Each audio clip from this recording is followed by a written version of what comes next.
nama saya Dinda Kusuma. Saya duduk di kelas 10 dan sekolah di MA Al-Muhajirin. Podcast kali ini kita akan membahas tentang apa ya? Ya, podcast kali ini kita akan membahas tentang pergaulan bebas dalam sudut pandang Islam. Pergaulan bebas sudah tidak asing lagi kita dengarkan di telinga kita ya. Tetapi kali ini kita akan membahas bersama dengan narasumber kita yang gak kalah keren, cantiknya, menawannya, insya Allah berwawasan, sikapnya dermawan, dan apabila bertemu dengan orangnya akan selalu kegirangan. Mau tahu nggak siapa orangnya? Ya, yang tersebut adalah ini dia, kita sambut Ustazah Yuniarti. Assalamualaikum, Mbak. Waalaikumsalam. Apa kabar hari ini, Mbak? Alhamdulillah baik sekali. Kalau ini gimana? Alhamdulillah luar biasa, Allah Akbar. Oke, Zah, pergaulan bebas sekarang itu sangatlah minim ya, Zah. Bisa dikatakan rusak lah pergaulan zaman sekarang itu ya. Jadi Zah, di pertemuan kita di sini kita akan membahas tentang pergaulan bebas dalam sudut pandang Islam. Menurut Ustazah nih, apa itu definisi pergaulan? Baik, hari ini kita akan membahas satu tema yang sangat penting, apalagi di kalangan remaja sekarang, yakni pergaulan bebas dalam sudut pandang Islam. Pertanyaan dari moderator tadi, apa sih pergaulan?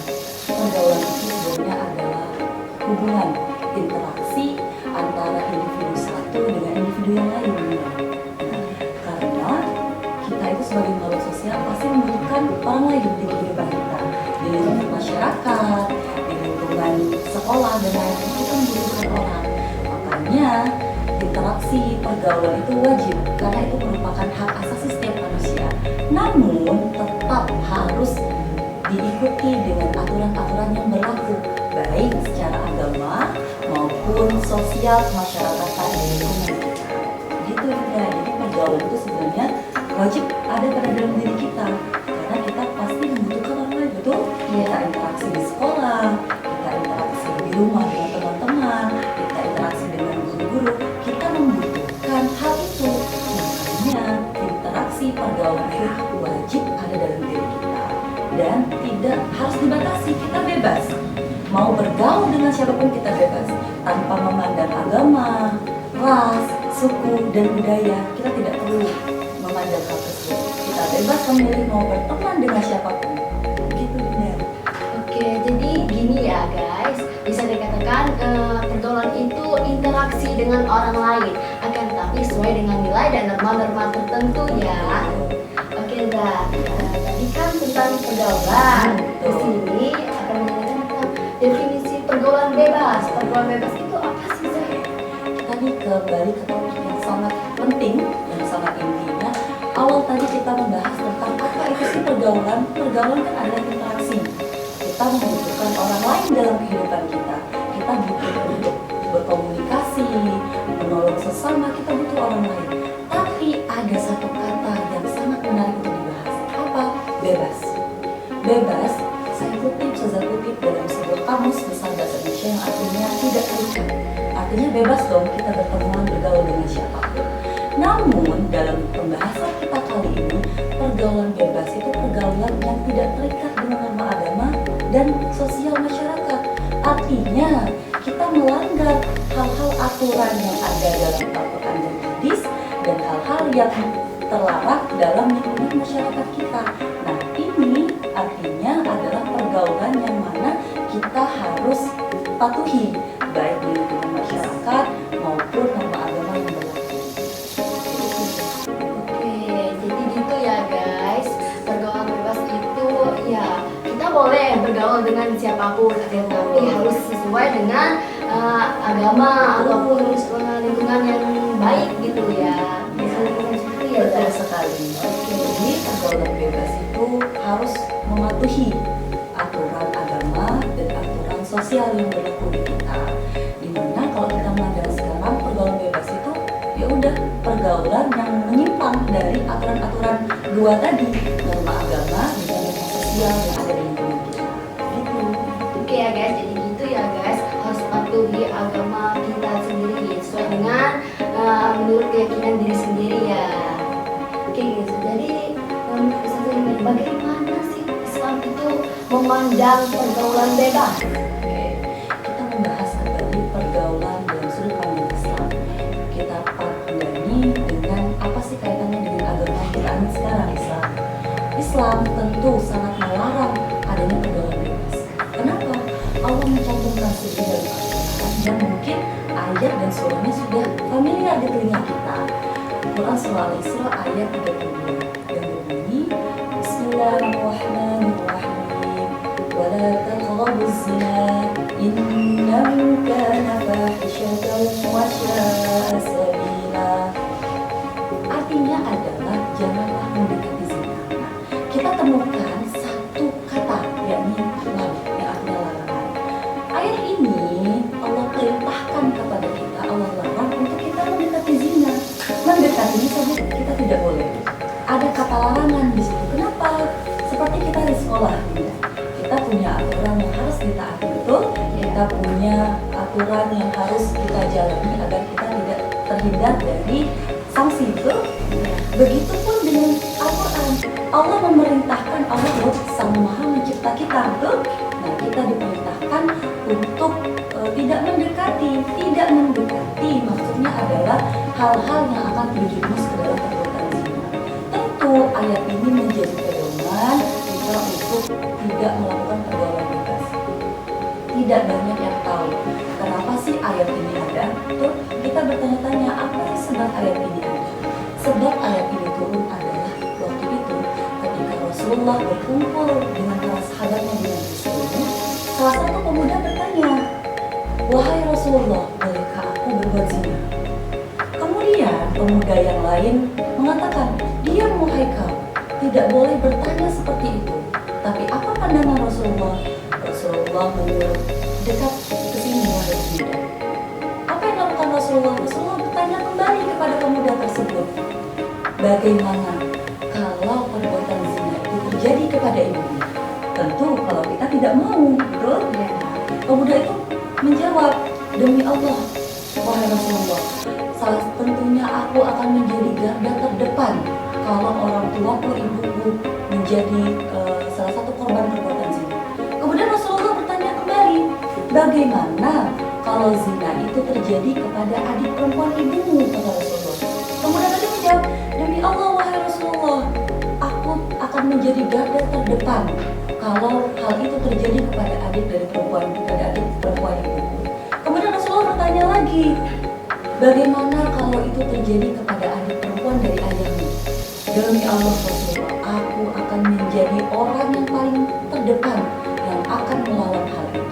Nah, perumpamaan seperti itu Rasulullah tanyakan kembali kepada pemuda tersebut, bagaimana kalau hal itu terjadi kepada orang tuanya? Tentu kita tidak mau. Kemudian Rasulullah mendekati orang tersebut, kemudian mengusapkan kepada dadanya, "Semoga Allah mengampuni dosa-dosa kamu." Begitu. Jadi ayat ini turun waktu itu belum ada aturan tentang pergaulan bebas, zina. Tapi Rasulullah kembalikan lagi, bagaimana kalau pergaulan bebas yang menjerumus kepada perbuatan zina itu terjadi dalam kehidupan kita? Tentu kita tidak mau. Maka turunlah ayat ini menandakan bahwa jangan sekali-kali kita mendekati perbuatan zina. Salah satu dari hal-hal terkecil yaitu nongkrong-nongkrong dengan kaidah yang tidak ada faedahnya seperti itu. Jadi ayat ini berkenaan dengan zaman Rasulullah dulu, bahwa tidak boleh mendekatinya saja pun tidak boleh, apalagi sampai ke pergaulan bebas, na'udzubillahnya sampai ke pergaulan zina. Begitu Islam mengundang pergaulan bebas. Jadi gitu ya guys, pergaulan bebas itu ya yang sudah dikatakan dalam Quran surah Al-Isra ya ayat 32 bahwa jangan mendekati zina, mendekati saja tidak boleh ya, apalagi na'udzubillah sampai masukinya gitu ya guys. Oke dah, jadi gitu ya bebas Islam. Contoh pergaulan bebas itu yang sering kita lihat di lingkungan remaja apa aja sih? Sekarang marak terjadi ya, kita melihat berita di internet yang mungkin kita pikir itu terjadi di luar daerah kita. Itu kan perbuatan zina, kan memang tidak boleh. Perbuatan zina itu adalah hasil dari hal-hal kecil yang kita lakukan. Salah satunya adalah berpakaian yang kurang rapi, kemudian nongkrong di tempat-tempat yang mungkin menurut kita hobi di sana, nongkrong di tempat gelap dengan interaksi laki-laki dan perempuan dengan pakaian yang tidak menutup aurat yang bisa mengundang syahwat, karena kita tidak tahu kita berinteraksi dengan laki-laki, ada yang ketiga mungkin setan akan merasuki pikiran kita sehingga kita melakukan hal-hal demikian. Artinya salah satu hal terkecil dalam lingkungan kita adalah ketika nongkrong tidak ada faedahnya, kemudian dilakukan di tempat-tempat yang gelap, yang sepi, yang maknanya itu adalah hal-hal negatif, pasti terjerumus kepada hal negatif. Nah, itu mungkin sering saya lihat di sekitaran kita, di lingkungan kita tidak tahu apa yang mereka lakukan, tapi hal tersebut bisa berdampak negatif untuk kita. Iya guys. Jadi gitu ya guys, jangan nongkrong di tempat yang gelap-gelap. Cuma jaga pakaian kita ya, yang namanya syahwat kita nggak tahu ada ketiganya itu setan tadi. Ya, gitu. Oke, kedua nih, apa sih dampak pergaulan bebas itu bagi remaja? Negatifnya, dampak positifnya gitu. Tentu dari pergaulan bebas ini, kalau hanya pergaulan mungkin banyak mengundang hal-hal positif seperti kita mendapatkan relasi ya. Tapi kalau dimaknai dengan pergaulan bebas, ada kata bebas di dalamnya, wah ini yang banyak menimbulkan dampak-dampak negatif. Salah satunya bisa menimbulkan dosa besar kan. Allah larang, Allah sudah larang. Kalau Allah larang berarti ada konsekuensinya dong. Kalau kita melanggar aturan di sekolah, pasti kita dapat sanksinya apa? Kita pakai jilbab yang merah panjang, kemudian berpakaian yang tidak sesuai dengan aturan yang akan dikenakan sanksi denda dan sebagainya. Begitupun yang Allah cantumkan, kalau kita melanggar aturannya akan Allah kena sanksi apa? Dosa besar, karena terjerumus ke dalam perbuatan zina. Itu yang pertama, akan menimbulkan dosa yang besar. Kemudian yang kedua, memicu terjadinya dosa besar tersebut. Kalau tidak ada sebabnya, tidak mungkin kan ada akibatnya. Sebabnya dari hal-hal yang kecil tadi. Kita mungkin sering meremehkan hal-hal kecil tersebut. Ada apa-apalah membuli, ada apa-apalah merokok, ada apa-apalah pakai celana pendek, baju yang pendek, gak apa-apa. Dari hal-hal terkecil tadi bisa menimbulkan akibat yang besar apa? Perbuatan zina tadi. Makanya yang kedua adalah jangan sampai kita tuh memicu terjadi dosa besar tadi. Yang ketiga, kalau sudah akibatnya melakukan hal zina, tentu kita tidak akan berpikir panjang. Kita melakukan hal-hal yang negatif yang Allah larang, sehingga orang yang melakukan zina tadi akan kena sanksi juga apa? Dalam sudut pandang Islam, orang yang melakukan zina itu ada 3 sanksi. Yang pertama dia akan didera, yang kedua dia akan dicambuk dia, yang ketiga akan dirajam. Dirajam itu adalah ketika ada sebuah lubang, kemudian orang yang melakukan zina tadi dimasukkan ke dalam lubang tadi, kemudian setiap orang yang melewati orang tersebut harus dilempar pakai batu hingga meninggal. Ini adalah perbuatan zina. Kalau kita melakukan zina, ini dampaknya tadi cambuk, dirajam atau didera. Yang terakhir ini yang mungkin sepele kita lihat, tapi ternyata ada dalam masyarakat kita apa? Akan dikucilkan dalam lingkungan masyarakat kita dia. Kenapa? Karena masyarakat kita tidak pernah melakukan hal tersebut, sehingga mungkin orang melakukan zina kan satu kampung kena nih, ya kan? Mungkin akan dikucilkan. Entahkah dia akan direhabilitasi terlebih dahulu, ataukah diberikan pencerahan agama yang lebih baik di pesantren. Mungkin itu cara dikucilkan di masyarakat. Bukan artinya kita membuang, bukan. Karena seorang itu pasti punya dosa, dan kalau itu mau mengampuni, maka salah satu jalannya mungkin kita belajar agama atau pesantren atau menuntut ilmu. Jadi mungkin dampaknya bagi kita adalah paling tadi, menimbulkan dosa besar, memicu adanya dosa besar. Kemudian orang yang melakukan zina atau akibat dari pergaulan bebas yang akibatnya ini tadi cambuk. Nah ini loh 3 ini loh, kalau kita mikir wah akan dicambuk nih, bagaimana sih kalau kita mungkin kena pasir dilempar ke batu aja sakit kan, berdarah, apalagi sampai dicambuk, kemudian dirajam, kita dilempar tidak sengaja mungkin kena debu, keluar air mata pun sakit, apalagi sampai dilempari batu hingga meninggal. Yang keempat, dikucilkan dari masyarakat. Jadi dampak dari pergaulan bebas ini kalau kita lihat dari sudut pandang Islam sangat amat besar gitu. Tapi Allah itu maha mengampun, jadi tidak ada salahnya kalau kita melakukan hal tersebut kemudian kita bertobat atau belajar ilmu agama kepada orang ahli. Itu Dinda. Jadi ada 4 ya Zat? Ya. Jadi gitu ya guys, dampaknya itu ada 4 dan itu sangat membahayakan bagi kita ya. Betul sekali. Jadi jangan sekali-kali kalian mencobanya ya, jangan Mencoba, jangan mendekati, jangan sampai, ini Allah larang, ada kata jangannya, berarti menunjukkan kata larangan nih Dinda. Jangan, kata Allah jangan sama sekali kita lakukan, mendekatinya saja pun tidak boleh, apalagi sampai terjerumus. ya gitu ya guys. Nanti Allah sangat benci sama kalian, tapi jangan lupa juga Allah itu maha pengampun. Jadi gitu ya Zat. Terus bagaimana sih itu cara kita supaya kita menjaga diri dari yang namanya pergaulan bebas? Kalau ada dampaknya, berarti ada cara pencegahannya dong. Iya. Yang pertama itu, kalau dari sudut pandang Islam adalah banyak mengingat. Kenapa harus banyak mengingat Allah Zah? Dalam Quran surah Al-Baqarah ayat 92, Allah berfirman, kata Allah, ingatlah aku, niscaya aku akan ingat kepadamu. Jadi kita sebagai manusia, bagaimana sih supaya Allah itu bisa mengingat kita kalau kita tidak pernah mengingatnya? Gitu. Kalau di saat kita sudah mulai kacau pikirannya, sudah mau melakukan hal-hal yang bermakna negatif, maka salah satunya adalah dengan mengingat Allah, kemudian melakukan kegiatan-kegiatan yang positif, seperti mengikuti kegiatan ekstrakurikuler yang bisa membawa dampak baik untuk kita, kemudian mendengarkan musik atau membaca buku yang bisa menambah semangat kita untuk terhindar dari perbuatan-perbuatan yang negatif tadi.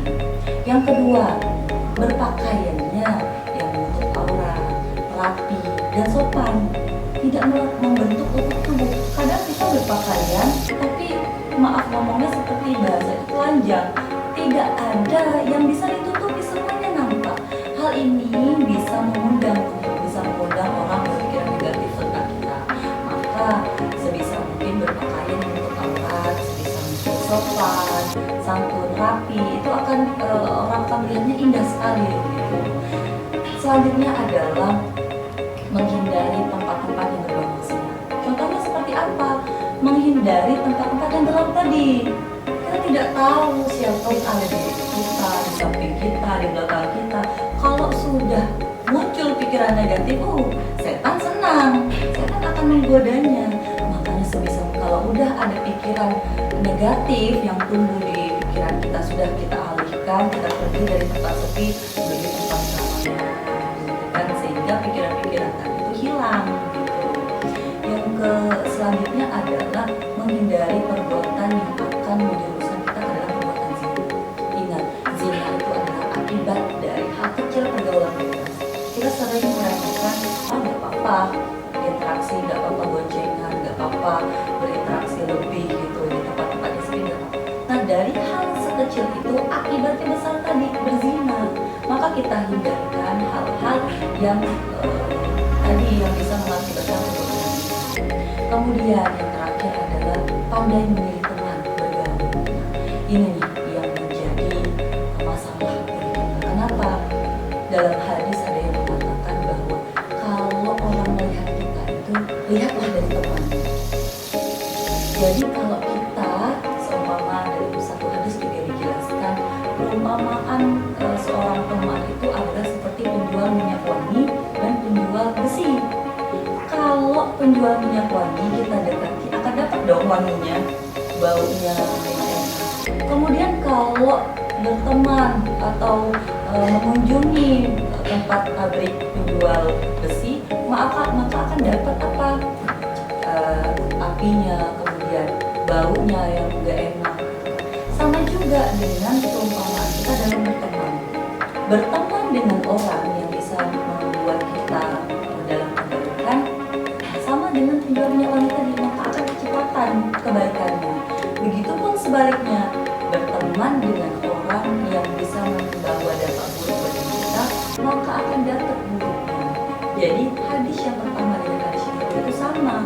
Jadi orang-orang melihat kita itu lihat temannya siapa dulu. Kalau temannya jelek, kita kecipratan jeleknya. Tapi kalau temannya baik, akan kecipratan juga kebaikan. Jadi mungkin dari beberapa lima tadi itu adalah cara kita untuk mencegah ke dalam pergaulan bebas. Pertama, dengan banyak mengingat Allah. Kata Allah, banyaklah mengingatku supaya aku ingat kepadamu. Bukan hanya mengingat dia ya, terus mengingat Allah. Yang kedua adalah banyak tidak menghindari tempat-tempat yang mengandung maksiat. Hindari hal-hal tempat-tempat gelap atau apalagi dipendam, entah apa yang dicari kita nggak tahu. Hindari hal-hal semacam itu. Kemudian pandai memilih teman, itu menjadi kuncinya nih. Pandai memilih teman. Yang kemudian yang keempat, menutup aurat, setidaknya berpakaian rapi, sopan dan santun. Yang terakhir, menghindari hal atau akibat dari pergaulan bebas. Apa itu? Yakni zina, hindari perbuatan zina. Mungkin itu 5 hal yang harus kita lakukan supaya kita terhindar dari pergaulan bebas ini. Oke, jadi gitu ya guys. Mungkin itu adalah beberapa upaya kita untuk menjaga diri dari yang namanya pergaulan bebas. Ada 5 tadi ya guys. Pertama itu banyak mengingat Allah. Terus ada menghindari tempat yang berbau kemaksiatan. Yang paling penting itu pandai mencari teman ya, bergaul dengan orang-orang yang membawa kita ke positif vibes kayak gitu. Terus ada menghindari perbuatan yang bisa berujung kepada perzinahan. Nah itu ya guys, itu beberapa daripada kita mungkin bisa diterapkan dalam kehidupan sehari-hari ya. Oke Liza, tapi yang terakhir Liza, pesan untuk penonton atau khususnya para remaja ya tentang pergaulan bebas. Oke. Pesannya adalah kita mungkin sekarang bukan menjadi sosok yang sempurna, bukan menjadi sosok panutan yang mungkin orang yang kita itu sempurna, tapi upaya kita adalah memperbaiki diri. Ustazah mengutip salah satu pesan dari Ustazah Halimah Al-Idrus bahwa pentingnya dalam memperbaiki diri adalah dengan pandai memilih teman. Kalau temannya mengarah kepada hal yang buruk, membawa kita ke dampak yang buruk, maka tinggalkan. Jangan takut kesepian. Kalau kita berbuat baik, maka Allah datangkan orang-orang yang baik dalam mengelilingi kita. Mungkin itu pesannya. Jadi jangan takut nih. Aduh, kalau aku bertemu sama dia, enggak bertemu sama dia, ini aku enggak ada teman. Jangan, nanti Allah kirimkan orang-orang baik yang akan menemani kita. Itu juga pesannya. Oke, jadi gitu ya guys. Pesannya itu banyak-banyak memperbaiki diri ya. Sampai di sini ya mungkin aja podcast kita kali ini. Semoga apa yang kita bahas kali ini bermanfaat bagi para penonton, khususnya para remaja ya. Oke, sampai di sini ya Zah ya. Tentang ikan sebelah literasi cukup sekian dan terima kasih. Wassalamualaikum warahmatullahi wabarakatuh.